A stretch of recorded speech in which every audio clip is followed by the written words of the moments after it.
पता नहीं कि धर्म को लेके कृष्ण का फलसफा आप समझते हैं या नहीं, पर धर्म की स्थापना के लिए जो लीलाएं कृष्ण ने की, मैं उनका साक्षी हूं।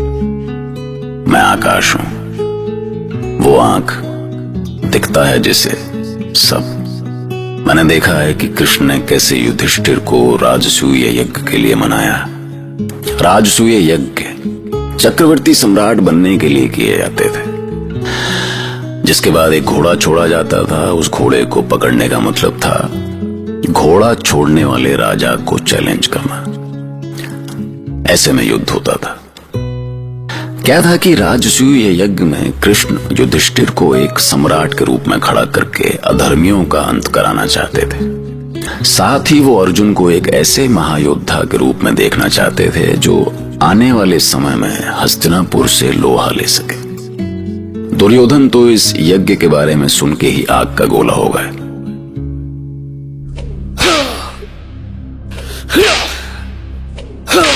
अरे भांजे, ये क्या घोड़े की तरह अपने आप को कोड़े मार रहे हो?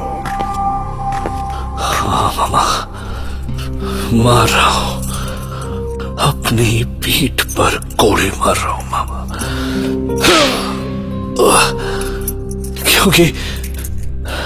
क्योंकि उस अन्यायी ईश्वर ने जितनी पीड़ा मेरे भाग्य में लिखी है, सारी आज ही सहन कर लेना चाहता हूं मैं, ताकि आज के बाद मेरे भाग्य में कोई पीड़ा शेष नहीं होनी चाहिए। भांजे, क्या तुम्हें इंद्रप्रस्थ में होने वाले राजसूय यज्ञ की सूचना मिली है? मिली मामा, मिली, पर समझ नहीं आता कि पूरे आर्यवर्त को चुनौती देने योग्य कैसे हो गए वो भिखारी पांडव। वो एक नहीं, 100 राजसूय यज्ञ कर ले भांजे, पर तुमसे महान कभी नहीं हो सकते। बस तुम अपने मामा पर भरोसा रखो। मेरी एक बात याद रखो, अंत में विजय केवल तुम्हारी होगी। आपको कुछ सूचना भी है मामा?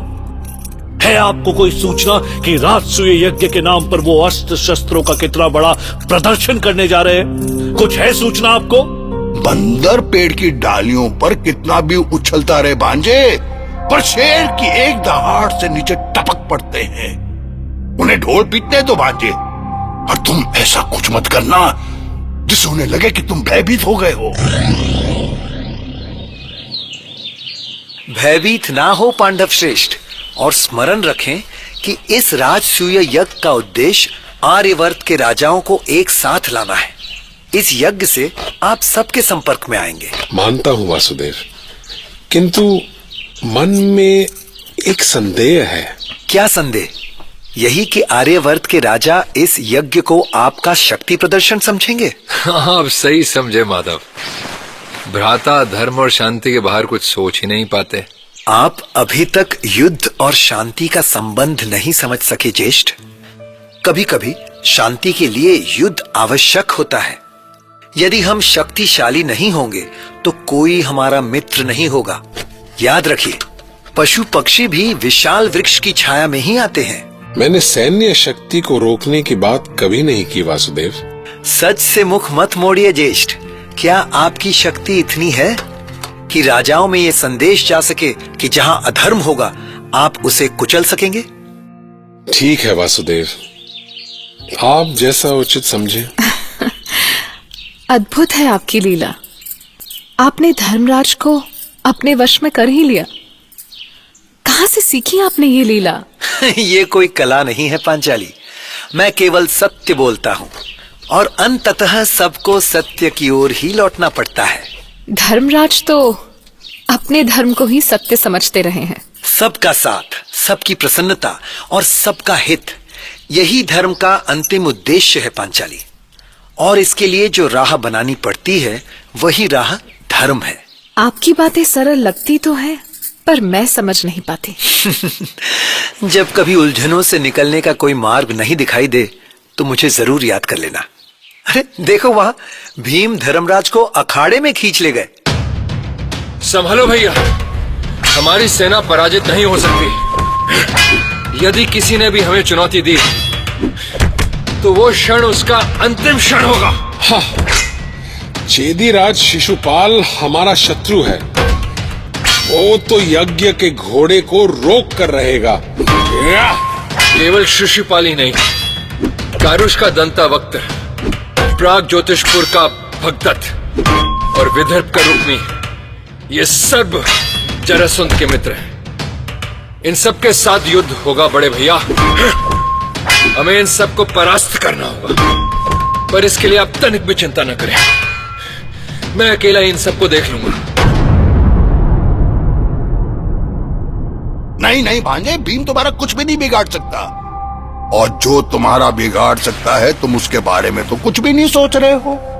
और कोई ऐसा है ही नहीं मामा।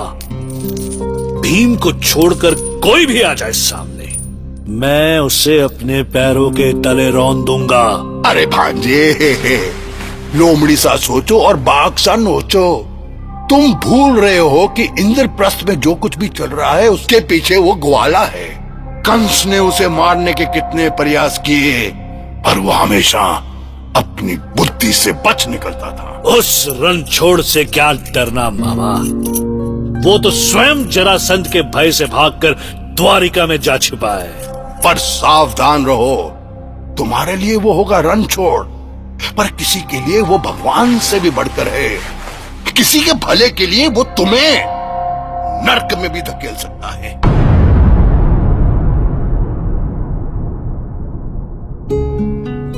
अच्छा, कभी ध्यान दिए हो कि बुद्धिमान अपने से अधिक बुद्धिमान से डरता है, और पहलवान अपने से बड़े पहलवान से?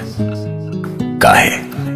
क्योंकि बुद्धिमान बुद्धि की ताकत को जानता है और पहलवान बाहुबल की ताकत को। इसीलिए शकुनी जिस इंसान से सबसे ज्यादा डरता था वो थे कृष्ण। अरे वो चाहें तो दिन को रात बना दें, सिर्फ अपनी बुद्धि से। नर्क और स्वर्ग सब यही है ज्येष्ठ। अत्याचारी का अंत उसके पाप स्वयं कर देते हैं, उसे मारने की आवश्यकता नहीं पड़ती। अर्थात आप जरासंध को क्षमा कर देंगे? जरासंध ने बहुत पाप किए हैं। छल बल से उसने सैकड़ों राजाओं को बंदी बना रखा है और वो उनकी बलि देना चाहता है। बलि? बलि क्यों केशव? देवताओं का आशीर्वाद पाने के लिए पार्थ। किसी ने उसे बहका दिया है कि इस बलि से वो अवध्य हो जाएगा। तो आप उन राजाओं की सहायता नहीं करेंगे जिनके प्राण जाने वाले हैं? ये तो समय ही बताएगा। देखिए केशव, यदि हम राजसूय यज्ञ कर रहे हैं तो जरासंध का अंत आवश्यक है। इसके दो लाभ होंगे। हमने बंदी राजाओं को मुक्त किया तो वो हमारे पक्ष में भी आ जाएंगे और हमारा यज्ञ भी निर्विरोध संपन्न हो जाएगा। पर जरासंध का अंत कैसे होगा? धर्म के अनुसार तो। बड़े भैया, अब हमारे लिए वो ही धर्म होगा जो कृष्ण कहेंगे।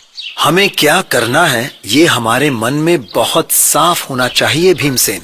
साफ तो है केशव, हमें उसके साथ युद्ध करना होगा और कोई रास्ता ही नहीं। यदि जरासंध से युद्ध हुआ तो भारी रक्तपात होगा। हमें रक्तपात से बचना चाहिए कृष्ण। यही तो सोचना है बड़े भैया। धर्म युद्ध आवश्यक है, पर जहां तक हो सके ये युद्ध बिना रक्तपात के होना चाहिए। आपने तो कंस को अकेले ही मारा था केशव, उसमें कहाँ हुआ था रक्तपात? उस समय परिस्थितियां दूसरी थी नकुल। मैंने कंस को पहले ही इतना भयभीत कर दिया था कि वो भीतर से दुर्बल पड़ गया था। पर जरासंध बहुत शक्तिशाली है। कितना भी शक्तिशाली क्यों ना हो, लेकिन 100 राजाओं की बलि तो रोकनी होगी ना? मैं तो कहता हूँ केशव कि हमें सोचने में समय गंवाने की जगह सीधा उस पर आक्रमण कर देना चाहिए। तो मेरी एक बात सुनो भीम। सुना है जरासंध को मल्ल युद्ध में बहुत रुचि है। हमें उसको मल्ल युद्ध के लिए ललकारना चाहिए। क्या कहते हो? मैं उसको चुनौती देने के लिए तैयार हूँ केशव। मैं उसे अखाड़े से जीवित नहीं लौटने दूंगा। नहीं भीम, मैं तुम्हारा जीवन दांव पे नहीं लगने दूंगा। मैं ललकारूंगा उसे। मेरे होते आप मल्लयुद्ध करें, ये नहीं हो सकता बड़े भैया। देखिए, मेरी भुजाएं अभी से फड़क रही हैं। क्या हम दोनों साथ नहीं जा सकते केशव? तो मैं भी आप दोनों के साथ चलूंगा। यदि जरासंध के सैनिकों ने आक्रमण कर दिया तो उन्हें मैं संभालूंगा। निश्चिंत रहे बड़े भैया, हम तीनों मिलके किसी भी संकट का सामना कर सकते हैं। और विश्वास रखिए, अब आपके राजसूय यज्ञ के अश्व को कोई नहीं रोक सकता। उन्हें रोकिए राजमाता, मेरा मन आशंकित हो रहा है। कहीं ये तीनों किसी संकट में तो नहीं पड़ने जा रहे हैं। मैं जानती हूँ पांचाली, वो तीनों तुम्हारे कितने प्रिय हैं, पर तुम नहीं जानती कि वो तुम्हारे लिए तुमसे अधिक सोचते हैं। वो तुम्हारी रक्षा के लिए काल से भी टकरा जाएंगे। यही तो मेरी चिंता है राजमाता। यदि किसी को कुछ हो गया तो मेरे जीवन का कोई अर्थ ही नहीं रह जाएगा। तुम एक माँ की पीड़ा समझ सकती हो पांचाली। माँ अपने बेटों को कभी किसी संकट में नहीं डाल सकती। मैंने उन्हें युद्ध के लिए इसलिए भेजा है क्योंकि मुझे केशव पर भरोसा है, और केशव पर तो तुम भी भरोसा रखती हो, है ना? आपके पुत्र कृष्ण से अधिक योग्य हैं बुआ, बस आपकी ममता ने उन्हें बांध रखा है। तुम भी तो ममता की उसी डोर से बंधे हो गोपाल, पर जब तुम होते हो तो पता नहीं कहां से मन में शक्ति आ जाती है। अरे बुआ, मैं तो युद्ध से बचकर भाग निकलता हूँ, और पता है हम जिस जरासंध को चुनौती देने जा रहे हैं वो आज तक मुझे ढूंढ रहा है। उसी के डर से तो मैंने मथुरा से भागने का निर्णय लिया था। यही तो आपकी लीला है माधव। आप डरकर भी निडर हैं, अदृश्य होकर भी दृश्य हैं। आप वो हैं जिनका होना ही हमें अभय कर देता है। अगर ऐसा है तो फिर क्या चिंता पांचाली, उठो और अपने पतियों का तिलक करो। अस्त्र शस्त्र देकर उन्हें महासमर के लिए विदा करो।